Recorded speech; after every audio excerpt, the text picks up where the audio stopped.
ایران تو تسلیم کر چکا تھا، اسرائیل کو بھی تسلیم کر چکا تھا. جنگ کروا دی ایران نے. تو اپنی تاریخ میں پہلا پتھر حزب اللہ کس نے بنائی؟ حوثی کس نے بنائے؟ آگے پہلی شام جنگ میں یہ سارے معاملات کیسے ہوئے؟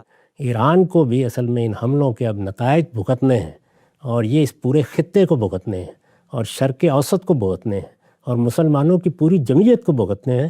جیسے جیسے یہ نتائج نکلیں گے پھر آپ مجھے یاد کیا کریں گے. جنگ کر رہا ہے، جنگ کے حالات ہیں، ان کے اڈے مسلمان ملکوں میں ہیں. تو ایران اگر ان اڈوں پر حملہ کرے تو آپ اس کو غلط کیوں سمجھ رہے ہیں؟ یہ دیکھیے پھر آپ پیچھے چلے گئے. سلامتی ہے ان آنکھوں پہ جو ہدایت پہ نظریں جمائے بیٹھی ہیں، ان کانوں پہ جو ذکر خیر کے منتظر رہتے ہیں، اور ان قدموں پہ جو ہدایت کی راہ پہ گامزن ہیں. ایران کی جہاں تک رائے آتی ہے، ان کے پاس جتنی طاقت تھی کہ وہ شکست کو اوائڈ کر سکیں وہ کرتے ہیں، پر پھر آپ ان کے ایکشنز کو بھی تنقید کرتے ہیں. تو ایران نے تو وہی کیا کہ جس طریقے سے وہ اوائڈ کر سکتے ہیں شکست یا جنگ جیت سکتے ہیں وہ کیا. تو وہ کیوں غلط ہیں پھر؟ نہیں، انہوں نے تو جیسے ہی وہاں مذہبی حکومت قائم ہوئی، اس سے پہلے تو کوئی مسئلہ نہیں تھا. یعنی ایران تو تسلیم کر چکا تھا، اسرائیل کو بھی تسلیم کر چکا تھا. وہ کبھی برسر جنگ نہیں ہوا شاہ کے زمانے میں جب وہاں مذہبی حکومت قائم ہوئی. یعنی میرے نزدیک عالم اسلام کا بنیادی مسئلہ یہ ہے کہ اس میں مذہبی قیادت کا زاویہ نظر بالکل اور ہے اور سیاسی قیادت کا بالکل اور ہے. اور اصل کشمکش یہ ہماری داخلی کشمکش ہے. جیسے ہی مذہبی قیادت کو اقتدار حاصل ہوا انہوں نے اعلان جنگ کر دیا. پہلے دن اعلان جنگ کر دیا. مرگ بر امریکہ، مرگ بر شیطان بزرگ. انہوں نے فوری طور پر جو وہاں سفارتی عملہ تھا اس کو یکبال بنا لیا، اور اس کے بعد ایک جنگ چھیڑ دی. وہ جنگ بڑی غیر معمولی جنگ ہے، اس میں بڑے جدید طریقے اختیار کیے گئے ہیں. اس میں شام میں مراکز بنائے گئے، اس میں لبنان میں حزب اللہ وجود پذیر ہوئی، اس میں ایک پورا کا پورا ہلال بنا دیا گیا مزاحمت کا، اس میں حوثیوں کو برانگیختہ کیا گیا، اس میں ایران عراق جنگ ہوئی. تو یہ مذہبی قیادت کے اقتدار میں آنے کے بعد یہ ہدف بالکل متعین کر دیا گیا کہ کم سے کم پہلے مرحلے میں ایک شیعہ سلطنت کو وجود میں آنا چاہیے. تمام اقدامات اس کو سامنے رکھ کے کیے گئے ہیں. جس وقت آپ اعلان جنگ کر دیتے ہیں تو پھر تو اصل میں فیصلہ میدان میں ہوتا ہے. وہاں آپ پیچھے ہٹیں، وہاں آپ آگے جائیں، پھر دوسرا بھی آپ کے سامنے آ جاتا ہے، وہ بھی اپنے وجود کو برقرار رکھنے کے لیے اقدامات کرتا ہے. اور میں نے پہلے عرض کر دیا کہ جب ایسے اقدامات کیے جاتے ہیں تو اخلاقی اصول ملحوظ رکھنا کہ پیغمبروں کا کام ہوتا ہے. تو بٹ سر جنگ 1979 میں تو نہیں شروع ہوئی، اس سے پہلے سی آئی اے نے کو کروا دیا تھا. موسادق جو ان کے پرائم منسٹر ہیں ان کے خلاف کو کیا، وہ بھی ایک اعلان جنگ ہے. اسی طرح 47 میں اعلان جنگ تو نہیں ہوا. آئی ڈی ایف جن 3 جوئش ٹیررسٹ اور گروپس کے بنی ہیں وہ فلسطین میں ٹیررزم کر رہے ہوتے تھے. تو مسلمان اقتدار کا آنا یہ بھی پھر ایک ڈبیٹ ہو سکتی ہے کہ جو شاہ ہیں وہ کتنے ہی سیاسی لیڈر تھے، پر جنگ 1979 سے تو نہیں شروع ہوئی. امریکہ نے ان کا آئل چوری کرنا ہو یا لوگوں کو ویپنز دے کر پروٹیسٹ کروانی ہو تو پہلے سے ہی سلسلہ شروع کر دیا تھا. اب آج کے کانٹیکسٹ میں اگر جی سی سی جو ملک ہیں، آپ نے کہا غلط ہے ان کے اڈوں کو اٹیک کرنا کیونکہ ان ملکوں نے تو اجازت بھی نہیں دی ان کو استعمال کرنے کی، لیکن پھر ہم نے دیکھا کہ وہ ریفیولنگ ٹینکرز ہوں، GC-35s ہوں، وہ انہی اڈوں پر کھڑے ہوئے تھے. تو اگر ایک ملک آپ کے اوپر ظلم کر رہا ہے، جنگ کر رہا ہے، جنگ کے حالات ہیں، ان کے اڈے مسلمان ملکوں میں ہیں، تو ایران اگر ان اڈوں پر حملہ کرے تو آپ اس کو غلط کیوں سمجھ رہے ہیں؟ یہ دیکھیے پھر آپ پیچھے چلے گئے. یعنی مذہبی اقتدار کے بعد ایسا نہیں ہے کہ ماضی کی بنیاد پر حکمت عملی بنانا ضروری تھا. یعنی جن لوگوں کے پاس اقتدار آیا تھا اب انہیں دیکھنا تھا کہ انہیں کیا کرنا ہے. آپ نے جو مثال دی ہے میں اس کو بہت معذرت کے ساتھ درست نہیں سمجھتا. میرے نزدیک میں پھر یاد دلاؤں گا، یعنی مسلمان عالمی سطح پر شکست کھا گئے. جب وہ مفتوح ہو گئے تو عالمی نظام قائم کیا گیا. وہ عالمی نظام 5 بڑی طاقتوں نے قائم کیا تھا. وہ 5 بڑی طاقتیں بالکل اسی طرح دنیا کے معاملات کو، اسی لیے میں نے نیم خود مختاری کہا، اسی طرح دیکھتی ہیں جیسے بالعموم مختلف طاقتیں دیکھا کرتی ہیں. چنانچہ وہ ہمارے ہاں بھی حکومتیں تبدیل کراتی ہیں، وہ افریقہ میں بھی حکومتیں تبدیل کراتی ہیں، وہ ایران میں بھی کرائیں گی. ان کے لیے موقع ہوگا سعودی عرب میں بھی کرائیں گی. خود سعودی عرب میں جو انقلاب آیا، عثمانیوں کی حکومت وہاں ختم کی گئی، وہ بھی ایسے ہی آیا. تو بڑی طاقتیں حکومت کر رہی ہیں.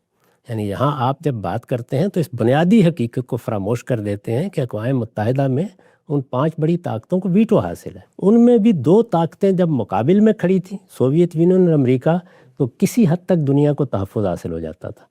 پھر ایک وقت ایسا آیا جس میں امریکہ تنہا طاقت کے طور پر، یعنی کوئی 10-20 سال ہی ملے ہیں اس کو بھی، طاقت کے طور پر حکومت کرتا رہا ہے. اس وجہ سے اس کے اقدامات کے مقابل میں جب آپ یہ کہیں کہ ظلم اس نے کر دیا، تو ظلم کر رہا ہے نا، آپ مفتو ہو چکے ہیں.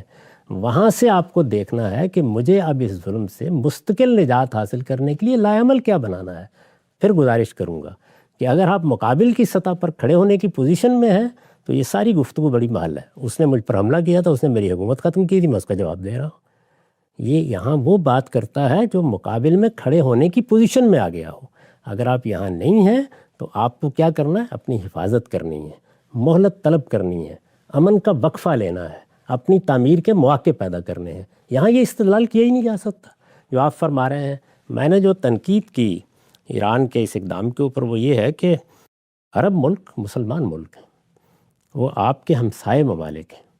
انہوں نے یہ اڈے ایران کے خلاف اعلان کر کے نہیں بنائے، یعنی انہوں نے اپنی حفاظت کے لیے بنائے. کیوں حفاظت کے لیے بنائے؟ ان کے پاس بے پناہ دولت آ گئی تھی تیل کی صورت میں، اور ان کی حکومتیں اس قابل بھی نہیں تھیں کہ اگر بلوچستان سے کچھ قبائلی حملہ کر دیتے تو مقابلہ کر سکتی. عالمی سطح پر دنیا کی بڑی طاقتوں کی نظر اس پر ہو سکتی تھی، تو انہوں نے اپنی حفاظت کا بندوبست کیا. اس سے آپ تنقید کریں، اس کے بارے میں آپ جو کہنا چاہیں کہیں. ان اڈوں کی بنیاد پر حملہ آور ہو جانا، اس کے بارے میں پھر وہی عرض کرتا ہوں کہ یہ اقدامات جب کیے جاتے ہیں تو اس وقت ایسی باتیں کہنی آسان ہوتی ہیں. جس وقت طالبان کی ہم سرپرستی فرما رہے تھے کوئی میری بات نہیں سنتا تھا، اس کے پھر نتائج نکلے ہیں. ایران کو بھی اصل میں ان حملوں کے اب نتائج بھگتنے ہیں، اور یہ اس پورے خطے کو بھگتنے ہیں، اور شرق اوسط کو بھگتنے ہیں، اور مسلمانوں کی پوری جمعیت کو بھگتنے ہیں. جیسے جیسے یہ نتائج نکلیں گے پھر آپ مجھے یاد کیا کریں گے. پر سر، آپ نے جو رول بک بنائی ہے کہ آپ اپنے آپ کو اس ایکول یا ایکول نہیں بھی تو لڑنے کے قابل کریں، تو ایران نے تو وہ سب کر کے ایک اگر تو آج سیز فائر ہو جاتا ہے، بیشتر اسکالرز دنیا کے یہی آرگیو کریں گے کہ امریکہ ہارا ہے. جس طرح بھلے ویتنام میں انہوں نے جتنے بھی لوگ مارے ہوں، تاریخ تو یہی کہتی ہے کہ ویتنام جیتا تھا کیونکہ وہ امریکہ اپنے جو مقاصد ہے پورے نہیں کر سکا تھا. تو ایران اگر روک لیتا ہے ایران اپنے مقاصد پورے کرنے کے لیے، اور پھر کوئی نہ کوئی ڈیل ہو جاتی ہے جس کے تحت ان کی سالمیت برقرار ہو جاتی ہے، تو آپ نے جو ساری رول بک بنائی ہے وہ تو ایران نے فالو کر کے کر لیا. نہیں، ایسا نہیں ہے میرے عزیز. دنیا میں یہ دیکھنا ہوتا ہے کہ آپ نے کھویا کیا اور پایا کیا. سوال یہ ہے کہ ایران کے جتنے اقدامات ہیں ان کا کوئی ہدف اور مقصد تھا یا نہیں تھا. یعنی ایران نے جس چیز کو ہدف بنایا اس کو دونوں پہلوؤں سے دیکھ لیجیے. ایک یہ کہ اس نے ایک انقلاب برپا کیا ہے، یہ انقلاب اس پورے علاقے میں جہاں جہاں مواقع ہیں برآمد ہونا چاہیے. اسرائیل ایک مقابلے کی طاقت ہے، اس کا خاتمہ ہونا چاہیے. ان میں سے کون سی چیز حاصل ہوئی؟ اس وقت تو ان کی سالمیت کی جنگ بن چکی تھی. یہ تو اس وقت بنی ہے. یعنی پہلے میں نے یہ صورتحال پیدا کر دی کہ میرے وجود کو خطرہ لاحق ہو. اب میری فتح کیا ہے کہ میں نے اپنے وجود کو بچا لیا. پر سر سوال یہ ہے کہ میں نے ایک اقدام کیا ہے نا، یعنی میں اپنے گھر سے باہر نکل کر میں نے فیصلہ کیا کہ میں سامنے والے گھر پر پتھر ماروں گا. اس کا میں بالکل حق رکھ سکتا ہوں. ہو سکتا ہے کہ مجھے کوئی پرانے معاملات ہوں جن کو چکانا ہو، یہ سب چیزیں ٹھیک ہے، میں نے فیصلہ کر لیا. تو اب آپ کیا کر رہے ہیں؟ آپ یہ کہہ رہے ہیں کہ چونکہ پھر دیکھیے ہم بچا لیا نا اپنے آپ کو، یعنی کسی حد تک ہو گیا معاملہ. چلیں، بڑا نقصان ہو گیا، ہمارے بہت سے لوگ دنیا سے رخصت ہو گئے، سائنسدان مار ڈالے گئے، قیادت مار ڈالی گئی، سب کچھ ہو گیا، لیکن بچ گئے. تو قومیں تو بچا ہی کرتی ہیں ہمیشہ.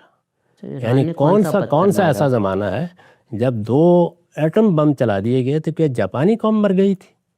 جاپانی قوم نے اس کے بعد بھی اپنے آپ کو بچا لیا تھا. یعنی قوموں کے بچنے اور نہ بچنے کا معاملہ یہ بالکل اور ہے.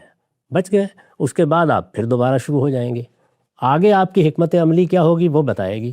تو جو آپ نے اقدام کیا تھا اس اقدام کے حوالے سے دیکھا جائے گا کہ اس کے نتائج کیا نکلے. اسرائیل نے کیا نتائج نکالے؟ سر، اس میں جو آپ نے انالوجی دی کہ ایران نے پتھر مارا، 1979 میں رجیم آئی، 1980 یا 81 میں صدام حسین کو US نے بیک کر کے جنگ کروا دی. ایران نے تو اپنی تاریخ میں پہلا پتھر کس نے بنائی؟ کس نے بنائے؟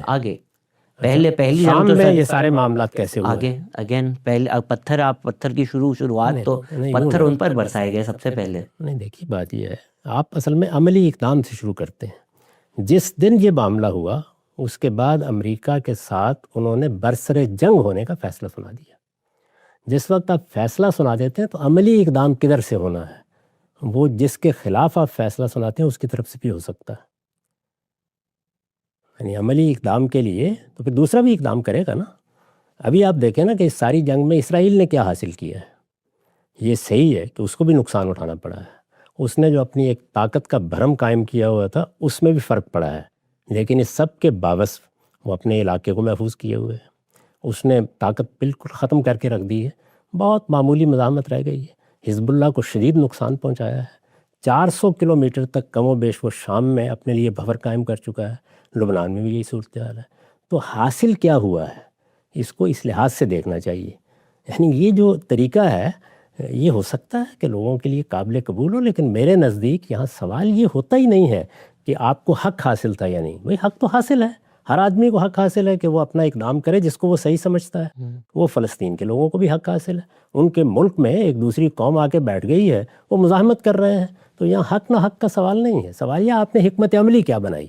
کیا ایران نے مزاحمت کی حکمت عملی بنائی ہے یا نہیں بنائی، یا اس نے اپنی حدود میں رہنے کا فیصلہ کیا. یعنی یہ ایک قومی ریاست ہے، ہم اس کے اندر ہیں، ہمارا ہدف اس کی تعمیر ہے. آپ اس کے مقابل میں دیکھیے پاکستان نے بالکل یہی طریقہ اختیار کیا. وہ عالمی معاملات میں اس طرح کی کسی ایکسپینشن میں نہیں گیا. اس نے ایٹم بم بھی بنا لیا ہے، کوئی نہیں روک سکا اسے. تو اس لیے یہاں زیر بحث یہ ہے ہی نہیں ہے کہ حق کیا ہے اور باطل کیا ہے. حق و باطل کا سوال ہو تو میں ابھی ہار پہنا دیتا ہوں آپ کے گلے میں. سوال یہ ہے حکمت عملی کے لحاظ سے جو طریقہ آپ نے اختیار کیا وہ صحیح تھا یا غلط تھا. خواہش تو تھی میری کہ ڈائلس آؤں گا کوئی گلے میں ہار پہنائے گا، پر یہ نہیں پتا تھا کہ یہ آفر آپ سے آئے گی.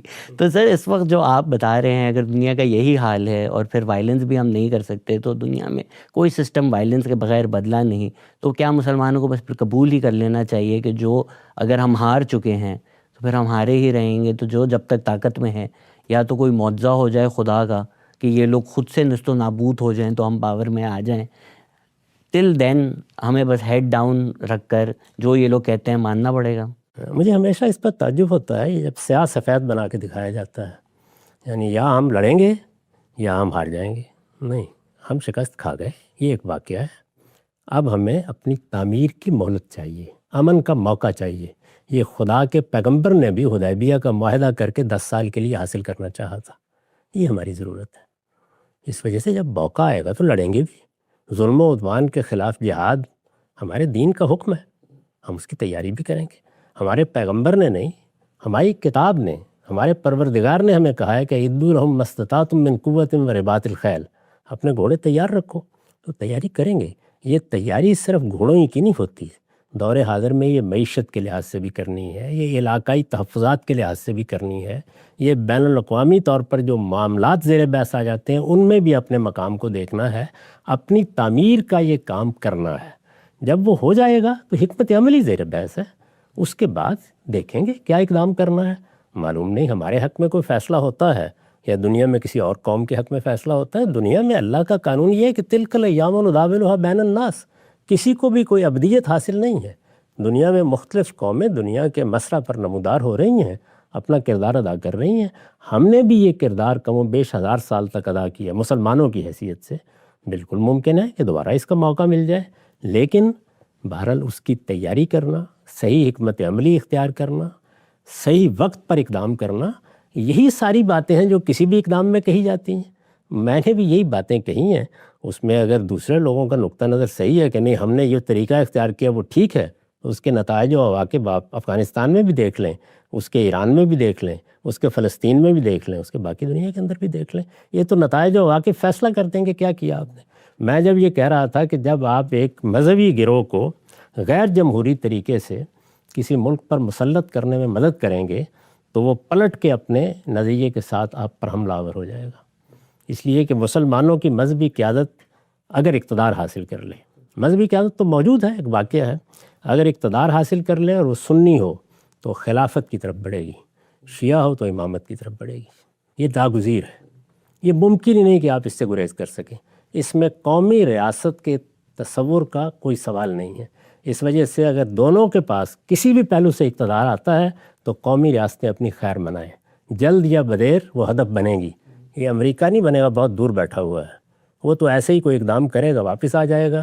اور عام طور پر یہ جو بڑی طاقتیں ہوتی ہیں وہ اس طرح کی مہمات کرتی رہتی ہیں. سوال یہ میرے خطے کے ساتھ کیا ہوگا، میرے وطن کے ساتھ کیا ہوگا، میرے ملک کے ساتھ کیا ہوگا، گرد و پیش کی مسلمان ریاستوں کے ساتھ کیا ہوگا، 57 ملکوں کے ساتھ کیا ہوگا. میرا کنسرن یہ ہے. کیا ہوگا؟ تباہی ہوگی، بربادی ہوگی. اس کے سوا کچھ نہیں ہوگا. جو 35 سال تک طالبان میں آپ لوگوں کی حکمت عملی کا نتیجہ نکلا وہی نکلے گا. آپ کو پھر کابل پر بم برسانے پڑیں گے. تیار ہو جائیں اس کے لیے. سر اگر میں کسی پولیٹیکل ایکسپرٹ سے بات کر رہا ہوتا تو ان کی ایک رائے ہوتی، اس پہ یہ رائے ڈسکشن ہو سکتا تھا. بٹ سنس آپ ایک اسلامک تھنکر ہیں تو میں چاہوں گا کہ اسلامک پرنسپلز سے ہی ڈرائیو کر آپ کی رائے آتی ہے. کیونکہ وقت کی تھوڑی قلت ہے، میں اپنی انڈرسٹینڈنگ پیش کرنا چاہوں گا. جہاں جہاں غلط ہوگا اس کی اصلاح دیجیے گا. کہ آپ کی نظر میں سورہ توبہ کے جو احکامات ہیں وہ اس وقت کے لیے تھے، وہ وقت ختم ہو گیا. آئی نو کہ پروفٹ صلی اللہ علیہ وسلم کے بعد خلافت میں بھی کیا، لیکن آپ کہتے ہیں وہ وہی وقت تھا، وہ آج کے لیے نہیں تعین ہوئے ہوئے، اور آج کے دور میں آپ نے یا میں نے نہیں کرنا. تو اگر تو یہ صحیح ہے تو یہ فیصلہ کس طرح سے ہوتا ہے کہ قرآن میں کیا چیز ہے وہ اس وقت کے لیے ہی تھی صرف، اور کیا ایسی چیزیں ہیں جو آج کو مجھے بھی فالو کرنی چاہیے؟ یہ فرق کس طرح سے واضح ہوگا؟ Not to somebody like you, ظاہری بات ہے آپ کا تو اسکالرلی ورک ڈیکیڈس کا ہے، بٹ ایز اے لے مین اگر میں قرآن پڑھ رہا ہوں مجھے یہ وقت فرق کیسے واضح ہوگا اگر میں صحیح ہوں کہ یہی فرق ہے؟ قرآن مجید خود بتاتا ہے. وہ جب کوئی حکم دیتا ہے تو اس کی پوری تفصیل کرتا ہے. یہ بتاتا ہے کہ کس بنیاد پر دیا گیا ہے، اس کی نوعیت کیا ہے، اس کا تعلق پیغمبر سے ہے یا پیغمبر کے گھرانے سے ہے، اس وقت کے حالات سے ہے، صحابہ کرام کی جماعت سے ہے، عام لوگوں سے ہے، یہ کوئی ابدی حکم ہے یا اس کا تعلق کسی خاص صورتحال سے ہے. تو اس کو واضح کرتا ہے. اس میں صرف احکام بیان نہیں ہوتے، یہ ساری چیزیں بھی بیان ہوتی ہیں اس کے ساتھ، اور بڑی وضاحت کے ساتھ بیان کرتا ہے. تو اس وجہ سے ہر چیز کو دیکھا جائے گا. لیکن وہاں سے حکم لینا کون سا ہے؟ یعنی جہاد کا حکم ہے نا. تو جہاد کا حکم تو ابدی طور پر موجود ہے کہ ظلم و عدوان کے خلاف ہم جہاد کر سکتے ہیں، اقدام کر کے بھی کر سکتے ہیں، مدافعت میں بھی کر سکتے ہیں. میں نے خود اس کو لکھا ہے، بیان کیا ہے، ہمیشہ لوگوں کو بتایا ہے. ضرور کریں، یہ تو زیر بحث ہی نہیں ہے. تو اگر کوئی اس میں غلط ترجمہ نکالتا ہے کہ یہود و نصارہ آپ کے دوست نہیں ہو سکتے، تو ورڈ یا ٹیکسٹ تو وہی کہتا ہے، لیکن اس کا جو کانٹیکسٹ ہے وہ کیوں لوگوں کو پھر سمجھنا مشکل ہو جاتا ہے؟ ہر جگہ جب آپ کسی چیز کو سمجھتے ہیں تو آپ کو تینوں مراحل سے گزرنا ہوتا ہے. لفظ کے معنی کیا ہے، جملے کی تعریف کیا ہے، سیاق و سباق کیا ہے. ہمارے ہاں قرآن مجید کے ساتھ بدقسمتی سے یہ معاملہ ہوتا ہے کہ اس میں سیاق و سباق کو نظر انداز کر دیا جاتا ہے. اس کے نتیجے میں آپ جب آیت کو اس کے اندر سے اٹھا لیتے ہیں تو میں آپ کی اس گفتگو میں سے اٹھا کے دیکھیے کیسا فتنہ پیدا کر سکتا ہوں.